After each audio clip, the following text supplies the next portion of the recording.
A few years ago, we covered Vistara, the Indian boutique carrier from their hub in Delhi out to Paris Charles de Gaulle, and it was an incredible flight. Since then, however, Air India and Vistara have merged, leading to some uncertainty as to what will happen to the Vistara brand and their aircraft.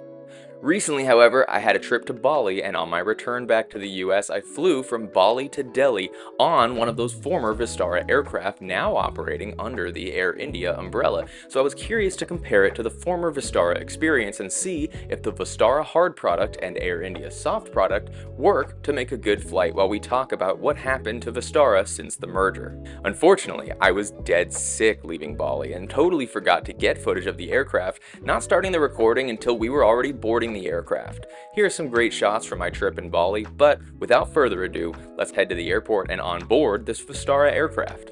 If you didn't have a chance to fly with Vistara before they went away, no worries because you still kind of have a chance.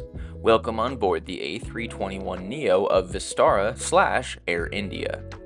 This 2-2 setup is common amongst narrow bodies with lie-flat seats, such as United 757s, but we've also seen it in some wide bodies like Ethiopian 787-8. But you'll notice that while there are some Air India marks, a lot of the Vistara branding still remains.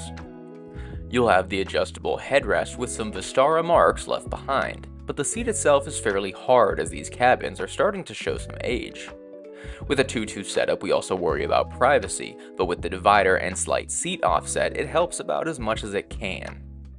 Between the seats, you have the counter, and it's big enough to fit a couple things, but it also houses the seat controls and the tray table, which pulls out of the side.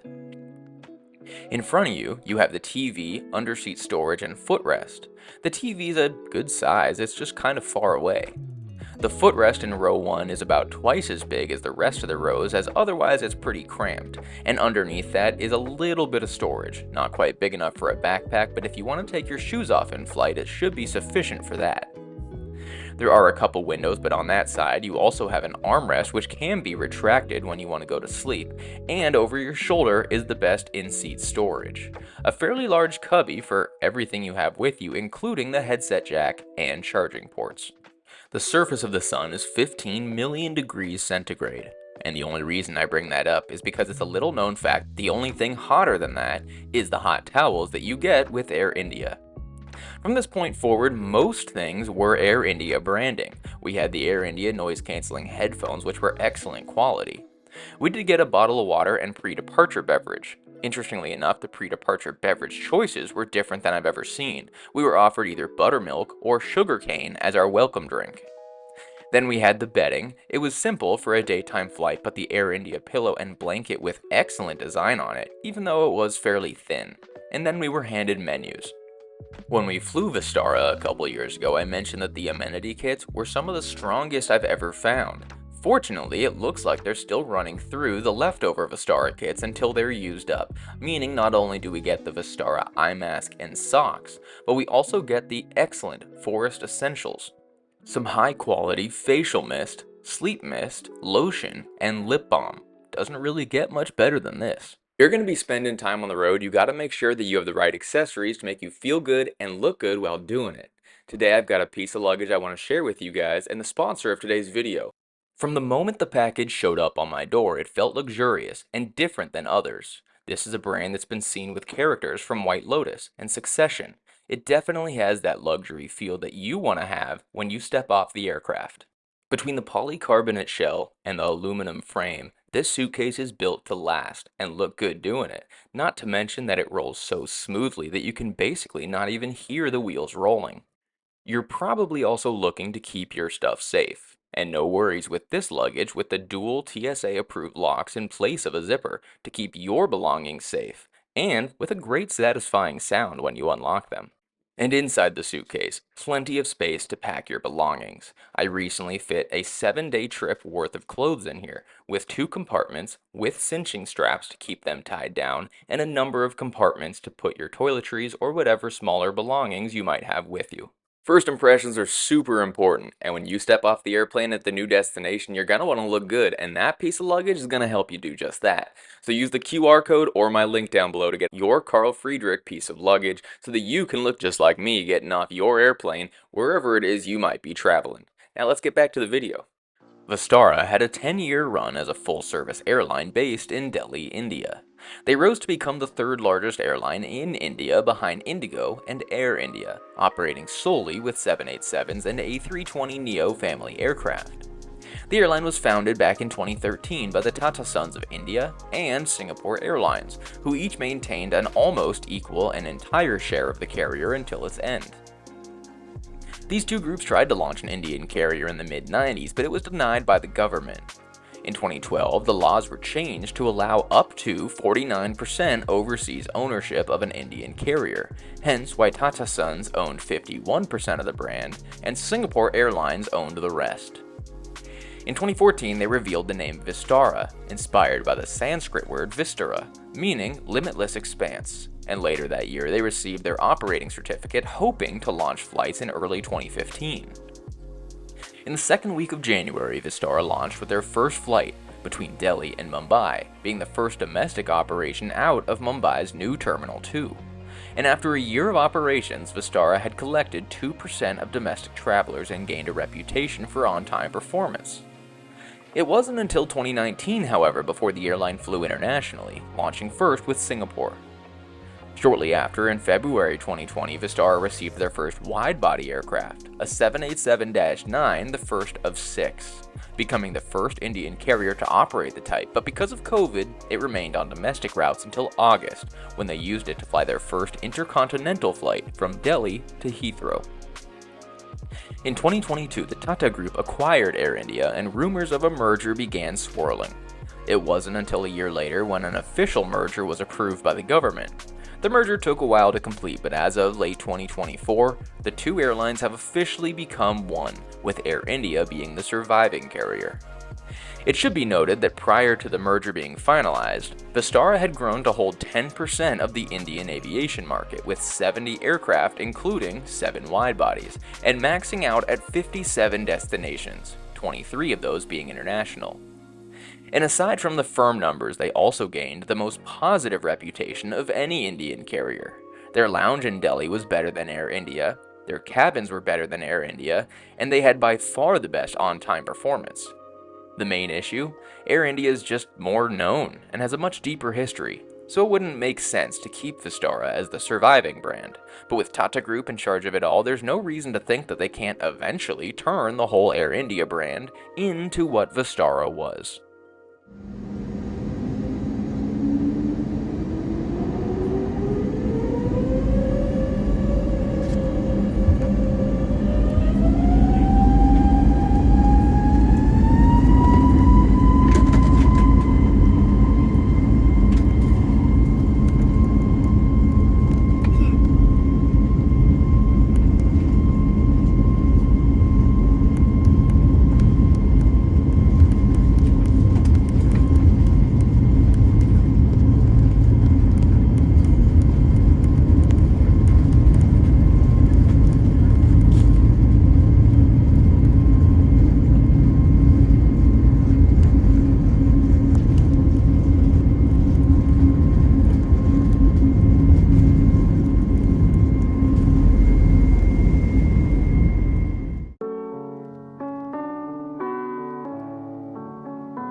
We were given a couple menus displaying the options available on this flight, and the bigger of the two was the bar menu, specifically wine list and spirits and cocktails. Everything else is on the main menu, where we also saw that we'd have one main meal shortly after departure and a smaller meal before arrival to Delhi. Unfortunately, they didn't have my first meal choice available, but if you've watched my past videos, you'll know that catering is my favorite part of Indian aviation, so I was still excited for what I got. I ended up choosing the tandoori barwan murg as my main course, and the menu describes it as chicken rolls stuffed with minced chicken and dry fruits, roasted in a clay oven, topped with buttery tomato sauce, and served with fragrant cumin pulao, and a medley of sautéed exotic vegetables, yogurt, and pickle, and it was delicious, at the very least, full of flavor. Not only did we get our choice of bread to go along with it, but we also got the starter and dessert. I chose the caprese starter, which came with the cheese and zucchini slices over bulgur wheat, and the gulab jamun dessert with blueberry compote. I didn't just love every part of the meal, I also loved the silverware that accompanied it. An incredible design on the silverware brought to us by Air India. If you know anything about Air India's entertainment, you'll know that there are typically a ton of issues with the hardware and software. This has been seen in my past videos. Fortunately, on this aircraft, I didn't experience any of those, so I was able to truly enjoy the large selection they have of worldwide movies and TV shows. Not to mention that they have one of my favorite maps that gives you details not only on your flight, but where you're flying over in the world. Unfortunately, however, there is still no in-flight Wi-Fi on these aircraft, something that seems to be changing going forward. One of the best parts about flying business class on one of the ex-Vistara aircraft is that the legacy Air India aircraft, most narrow bodies don't have lie-flat seats, unlike Vistara. These seats do lay flat, although it can be a bit cramped in the 2-2 setup, but if we're talking narrow bodies, it doesn't really get much better than this. I find there to be enough privacy once the seat's laid down, even though you do have a neighbor. It just means you have to climb over them. The seat was a weird mix of comfortable and uncomfortable, including a seat cover that kept sliding off every time I would try to adjust myself. Fortunately, if we lower the armrest next to the seat, it actually becomes a fairly wide sleeping surface. I found the pillow to be good enough for a daytime flight, although maybe not quite enough if I needed a full night of sleep. Same goes for the blanket. Excellent look and plenty to keep me warm and cozy on a daytime flight, but definitely not the full comfort that we'd expect for an overnight flight, although I'd put money on the fact that they'd probably give you better bedding if it was an overnight flight. But keep in mind, this is still my first flight in Air India business class. I will say that the privacy and comfort is different in row 1. We have extra space for our feet considering they're not crammed under a seat in front of us. And as for the privacy, yes, there's a person next to me, but everyone has a person next to them. At least I don't have a person in front of me as well. I cover the restrooms to remain consistent. Although on a narrow body, it doesn't matter if you're on Vistara or Delta, most lavatories are going to be the same. Although in the past I have had issues with Air India's cleanliness in their lavatories. The business class does seem to be slightly better, but there's still plenty of sitting water, and still no paper towels, opting instead for tissues for every selection. About an hour before arrival to Delhi, we got our second and final meal of the flight. This would be a smaller meal and was labeled just a refreshment on the menu, but I chose the grilled chicken sandwich in olive focaccia served with coleslaw, and it was amazing. If I'm pronouncing it correctly, it was also served alongside the aloo andara chaat to begin, and the matar kishmish potli samosa and khajur chutney. For dessert, we also got the Columbia chocolate mousse layered pastry. That one's a little bit easier for me to pronounce. Since they started, Vistara has gained an excellent reputation in the region. In the meantime, Air India was laughable. People knew exactly which airline would give them the better experience, and it wasn't really close. So why did Vistara disappear while Air India lives on? If you watched my Air India economy class video recently, we talked about how they faced economic issues, and the Tata Group gave them the best way out. The Tata Group, who launched Air India, was working with Singapore Airlines to run Vistara, and when Air India needed financial assistance, they swooped in to help. The timing of this was a bit unfortunate on the Vistara side. They spent the last year getting new aircraft and continuing their growth, but the merger was needed to remain competitive. Indigo was, and still is, the largest carrier in India. We've covered them recently as well, and their growth has been unprecedented. In order to compete, they'd need an airline with the influence of Air India, but the style of Vistara, and that's what the Tata Group had in mind when they moved in this direction. Singapore Airlines even upped their investment to over 25% in the Air India brand, and have actually hit record profits this year, with the Air India-Vistara merger giving it a huge boost. On November 11th last year, Vistara flew their last flight when it departed Delhi just before midnight, landing in Singapore as Air India. Once midnight hit, the combined Air India began. passengers, reservations, handling, all under Air India, which Vistara alerted passengers of, claiming that any existing reservations would continue as planned, but under Air India. Since then, the Vistara aircraft have mostly remained on the Vistara routes of the past. The Delhi to Europe flights still see the Vistara 787s, and other Asian destinations, like Bali, still see the Vistara A320 family aircraft. One of the main exceptions is that Vistara narrowbody aircraft have been prioritized on the busiest domestic routes, not just out of Delhi. Interestingly, however, despite this, they've actually slightly reduced their overall domestic share compared to Indigo. But the biggest piece left in the merger, at least from a customer perspective, is that the Vistara brand hasn't really gone anywhere, in some ways. It's going to be a while until the branding matches entirely. While we see mostly Air India's soft product, but the cabin is still solidly Vistara, and that doesn't seem like it will change anytime soon. So basically, if you want to experience the Vistara seats and hard product, you can still find them. Domestically, it's on their busiest routes considering it's got the nicer cabins. Internationally, for the most part, if it was a Vistara route, it's still got the Vistara planes. That's why I was so excited to fly out of Bali with Air India.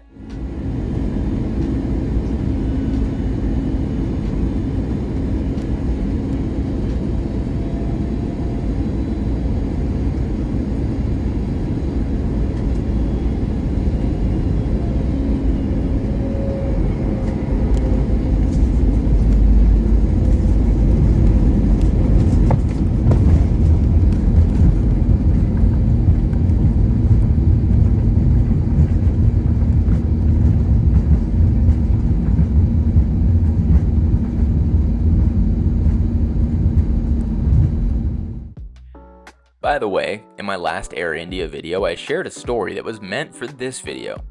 As we take the bus to the international part of the airport, keep an eye out. You'll notice that our bus catches fire, and people start to panic. The driver went into hyperspeed as the bus began filling with smoke.